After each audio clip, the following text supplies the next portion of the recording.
ठाकुर बाजे रे अमार गौरांगो सुंदर नाचे रे, गाले वनमाला डोले रे अमार गौरांग सुंदर नाचे, संकीर्तन माधे माधे नाचे रे गौरा आदि हरिनाम संकीर्तन की गूंज से श्री राधा रमण प्रांगण झूम उठा।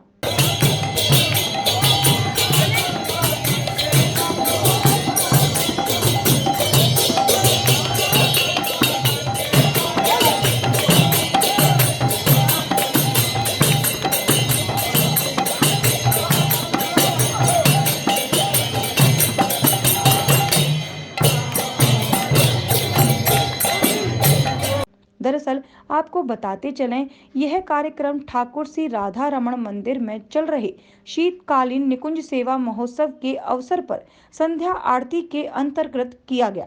सेवा महोत्सव के अंतर्गत ठाकुर राधा रमण लाल ने शांत भक्ति रस में शांत भक्ति रस निकुंज में विराज कर भक्तों को दर्शन दिए। निकुंज में ठाकुर राधा रमण लाल एवं श्वेत मोती के नूतन आभूषण भी धारण किए। संध्या आरती पर सदर्शन खुलने के अवसर पर अपलक नेत्रों से श्री जी की छवि को भक्त निहार रहे थे एवं आनंदित हो रहे थे।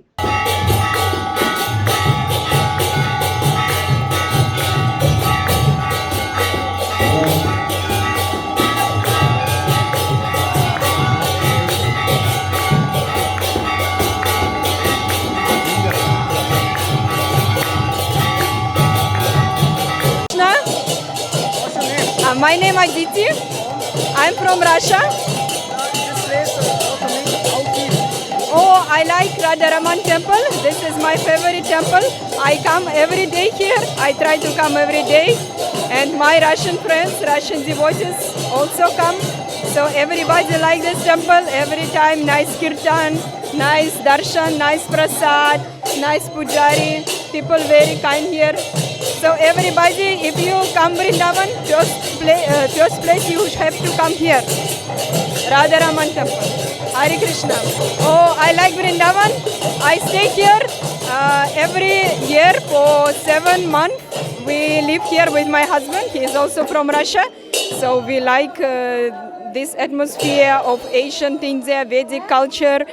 So we chant Hare Krishna. We from ISKCON and we go Vrindavan Parikram, Govardhan Parikram, Radharaman temple visit. So every devotees from Russia, when they come Vrindavan, they like it. Now I hope in the open border and more devotees can come because people miss India Vedic culture so much. पात्र श्री गोपाल भट्ट गोस्वामी पाद ने अपनी भक्ति साधना के द्वारा श्री शालिग्राम से श्री राधा रमण देव को प्रकट किया था। यह घटना 1542 में हुई और तब से विधि विधान से रागमयी अनुरागमयी सेवा राधा रमण जी की निरंतर चल रही है। वर्तमान में शीतकालीन निकुंज सेवा महोत्सव संपादित हो रहा है, जो नित्य लीला प्रविष्ट श्री जगत गुरु श्री पुरुषोत्तम गोस्वामी जी महाराज की बनाई हुई विधियों के अनुरूप यह महोत्सव संपन्न हो रहा है। इसमें विभिन्न प्रकार के प्रभु के सेवा के अनुष्ठान हो रहे हैं। प्रातःकाल मंगला आरती के पश्चात 15 ब्राह्मणों द्वारा श्रीमद् भागवत का एकाहा पारायण, श्री चैतन्य भागवत का एकाहा पारायण 10 ब्राह्मणों के द्वारा और श्रीमद् भागवत की कथा श्री डॉक्टर अच्युतलाल भट्ट जी के द्वारा संपन्न होती है। उसके बाद मंगल कलश स्थापन, देहली पूजन इत्यादि के बाद प्रभु की 8 झांकियाँ होती हैं, 7 आरतियाँ होती हैं और विभिन्न प्रकार के ऋतु के अनुरूप भोग उसमें अर्पण किए जाते हैं। नित्य नवीन श्रृंगार और झांकी। इस बार के उत्सव की जो 13 दिवसीय कल्पना है, वह रचना श्री रूप गोस्वामी पाद के भक्ति रसामृत सिंधु ग्रंथ के अनुरूप है, जिसमें भक्ति रस के 12 रूप बताए गए हैं। 12 भक्ति रस के प्रकार हैं, जिसमें शांत, दास्य, भक्त, वात्सल्य, माधुर्य के साथ ही रौद्र, बीभत्स आदि को भी भक्ति रस के अंतर्गत कल्पना की गई है।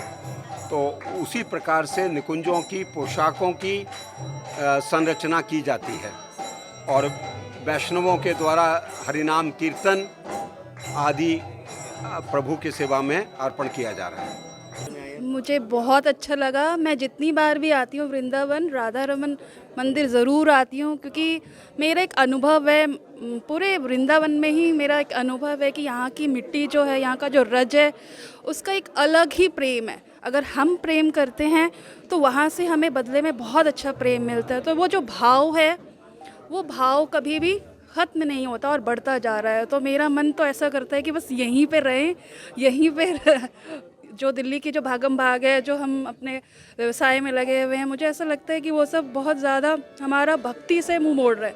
लेकिन यहाँ आने पे ऐसा लगता है कि बस सब कुछ छोड़ के बस यहीं पे बस जाएं और यहाँ के जितने भी मंदिर हैं उनकी सेवा में लग जाएं, जैसे मेरे हस्बैंड कर रहे हैं। तो मुझे बहुत ही अच्छा अनुभव है यहाँ का और बहुत प्रेम मिलता है। सबसे पहला जो मेरा है यहाँ की जो अनुभूति है, वो प्रेम की अनुभूति, प्यार बहुत मिलता है, वो हम फील करते हैं।